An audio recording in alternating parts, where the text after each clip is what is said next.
It's always an awesome moment when a boss finally becomes a playable character. Whether it's because they have a bunch of cool, unique attacks that you don't have access to, or because you'd spent several hours getting folded by them and can finally wield that strength yourself. There's nothing quite like the excitement of getting the option to finally play as one. But not all boss characters are made equal. While some manage to get away almost unchanged, others end up feeling like you just got a bargain bin version of the guy you just fought.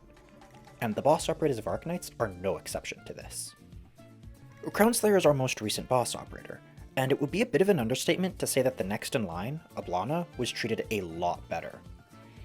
The differences between the two remind me of when we got 3 boss operators back to back with vastly different amounts of love given to each. I believe the similarities and differences between these 3 are a perfect showcase of one of the most important things when it comes to the overall reception of a boss character becoming playable. So to begin the comparisons, let's take a trip to Yereg and talk about the Black Knight.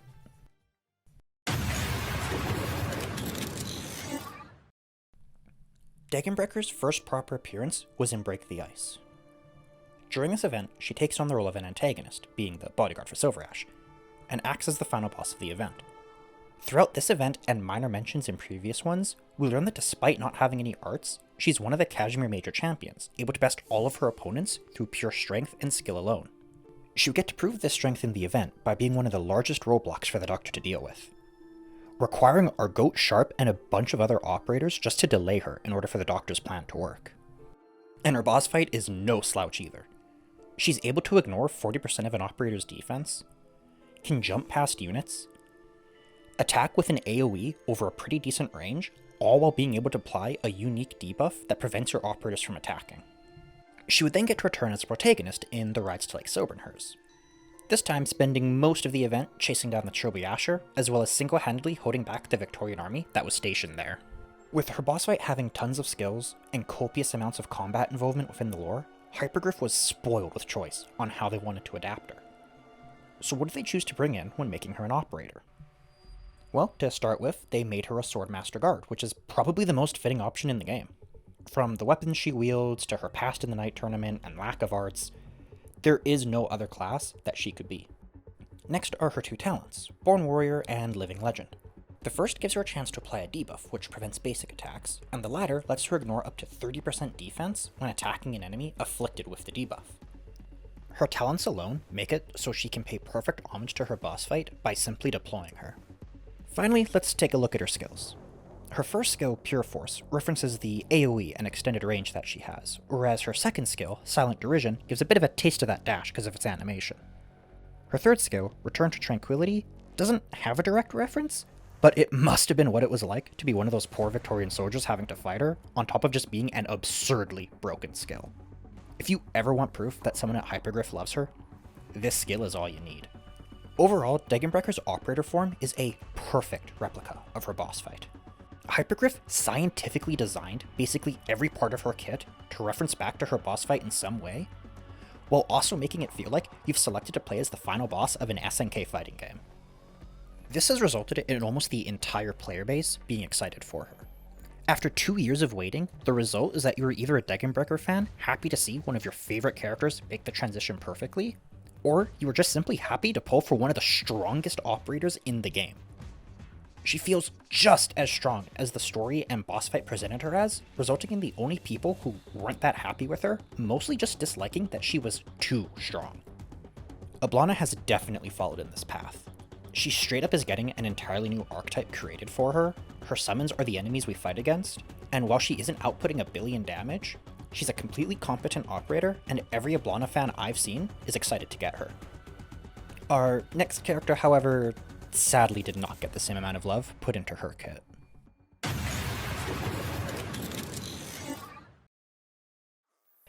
Making her first proper appearance in Near Light, Viviana acts as somewhat of a friendly rival for Neural, refusing to have any tampering occur during her match, helping Neural escape some reporters, and even assist Flametail hide from the Armorless Union. Within the stages, she acts as one of 2 mini-bosses, with her being the boss version of the Nova Nightclub enemies. Her unique attack targets an operator over a large range, and after a short channel, unleashes a pretty high damage, large range arts explosion. And she would also get to return as one of the enemies in Operation Dawnseeker, with several contracts existing to buff her in several ways. Her noble nature, memorable attack, and return in CC led her to quickly becoming a fan favorite character, leaving people greatly waiting for her to inevitably become an operator. She would get that chance when she returned as one of the many protagonists of Zwillingsturm Imherbst, where she would investigate her father's death, get some therapy, and make the story way longer than it needed to be. However, she really wouldn't do anything in this event that could be used as an operator, leaving Hypergriff with only a single cool attack and her background of fighting in the Knights arena as inspiration for her kit. So how well did Viviana make that transition? Well, as I spoiled at the beginning of this part, not very well. To start with, they made her into an arts guard, which is okay, I guess? Like, yeah, similar to Degenbrecher, she fights in the Knight tournaments, but unlike Degenbrecher, Viviana was always more focused on her arts, both in story and in game.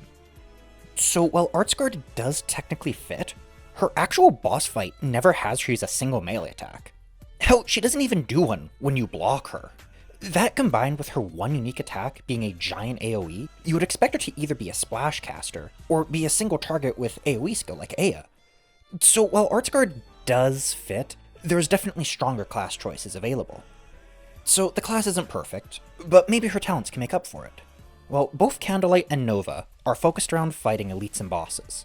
The first increases her damage dealt and reduces damage taken when fighting one, and the second makes it so whenever she attacks that type of enemy, she has a chance to gain a shield. Neither talent really relates to anything specific about her, and more so exists to be her survivability as an arts guard.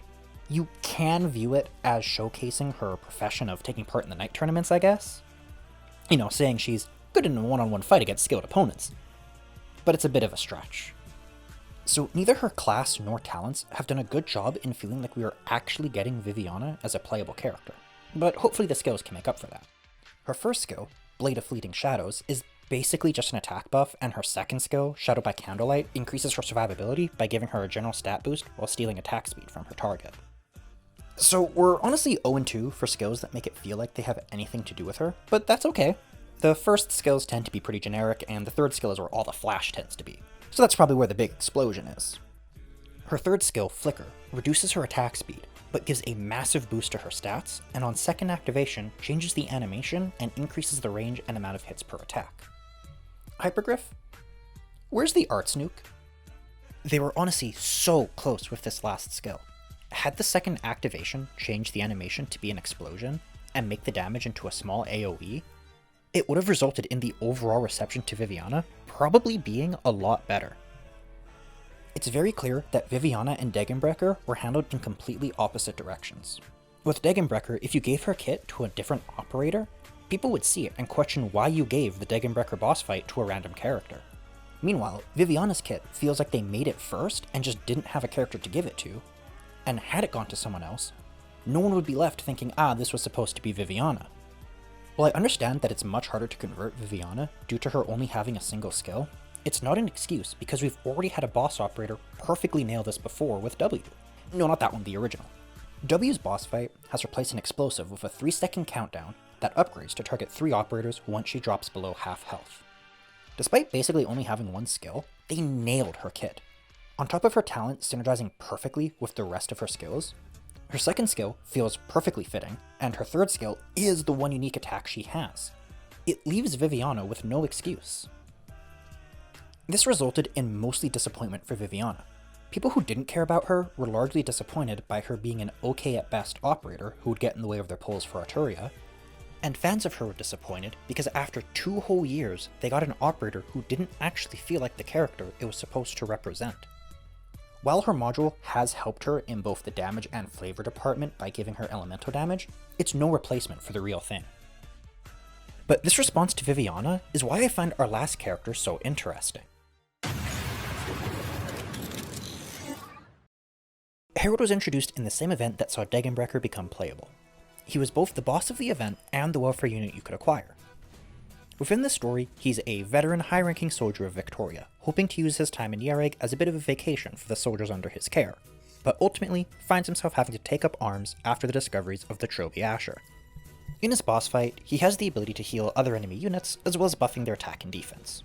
Nothing too crazy, it makes sense given that his role is more of a commanding officer and he's a veterinarian in his part-time. Besides, I really wouldn't expect an old man like him to do that much damage with just a cane. Okay, yeah, Herald also just does a fuckload of damage for some reason.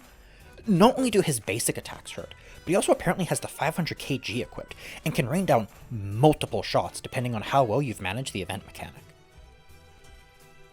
With such a harsh difference between Story Herald and Boss Herald, what route did Hypergriff decide to take when making him an operator?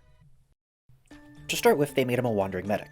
The medic part makes sense given his boss's ability to heal, but when there's already 2 other 5-star wandering medics, with one also being welfare and the other being available to get for 2 years before Herald's release, it makes me feel like a different option would have been better. Like making him a 5-star Calcit who summons the boys instead of a dragon. However, much like with Viviana, I feel like the best option existed in another class, with that being Bard. It would better reflect being a commanding officer who's giving orders and boosting morale. And with a similar talent to Haiti, you'd just be missing the artillery strike for a perfect recreation of the boss fight. His only talent makes it so allied units in range who have taken more than 50% of elemental damage take less from future hits. This has nothing to do with who Herald is or his boss fight, and exists purely because of what subclass he is. Being a 5-star operator, Herald only has 2 skills, with the first being a generic healing up, so we only have the second skill to look at. Triage increases his attack speed, as well as the amount of elemental damage he heals. The only part of this skill that relates back to his boss fight is the fact that he gains an extremely minor attack speed boost when he enters phase 2, which I'm going to assume you have only just learned about. Herald does just as bad of a job, if not worse, when it comes to representing his boss version as Viviana. The only similarity between his 2 versions is that they can both heal, and they don't even give him the attack and defense buff he can do in the boss fight. With all this, you would expect people to have similar thoughts between him and Viviana, especially since he was released basically right after. Yet nobody really cared. At worst, people just went, shame he kinda sucks and is directly competing with the best medic in the game, but oh well. But no one really gave him any thought beyond that. Why? Some might say it's because he's a guy, and while that definitely made a lot of players not care about him, I feel that there are 2 major reasons as to why no one really cared. The first being that he is a 5-star welfare unit. This fact alone makes us not expect anything crazy from him, so Herald not dropping several nukes isn't really a shock to anyone. But Crownslayer is proof that this isn't some kind of divine shield from criticism. While her first and third skill are really solid representations of a character whose only ability is to cosplay the pole vault zombie, the actual quality of the skills are so terrible that I question if she was an out-of-season April Fool's joke. So what is the difference that resulted in such a vastly different response between Herald and the other characters I mentioned? It's the fact that he was made playable instantly. All these other characters had anywhere from several months to several years to build up a fanbase and hype over what it would be like to have them as playable operators. So while results like Degenbrecher and Ablana are met with huge celebration, characters like Viviana, who's missing her one unique attack, and Crownslayer, who is, well, Crownslayer, it leads to nothing but major disappointment.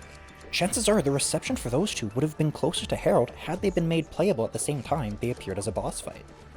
But with Herald, most players probably ended up seeing him as an operator first, either from the event preview or just from getting him before finishing the event. This makes it so it almost feels like it's the boss that's failing to be a good representation as opposed to the other way around, and prevents that build-up of hype so when they see how different the boss and operator are, there's nothing to be let down on. While yes, the most important thing at the end of the day is going to be how accurately the operator represents their boss fight, having that shorter wait time can lessen the blow if they do a poor job, and I'd say it's even more important than their kits being powerful. However, longer wait times still have their positives. The most obvious is that when they finally become an operator, it's a point of hype that the community can gather around and discuss. It also allows Hypergriff to not have to shoehorn in a reason as to why they're both a boss and playable immediately, and can give that character proper time to have a full arc and build upon them before they become an operator. But what do you think? Should Hypergriff keep these long wait times, even if it can result in major disappointments? Do you even think the wait times matter at all, and that instead if they just make the characters extremely powerful, no one will care how accurate the kits feel? Personally, I just hope we get to see a lot more Ablanas and a lot less Crownslayers.